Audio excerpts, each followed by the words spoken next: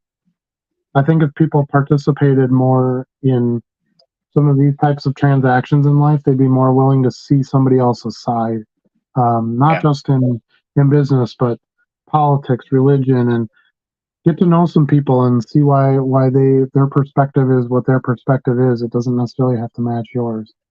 And cards has done a lot of that for me. I'm thankful for the channel, for all my viewers. I'm thankful for your views and your contributions and your feedback and your comments. Thankful for Charlie for taking this ride with me. I think it's fun. I think we have a lot more to do yet. A lot more people we want to bring along with us.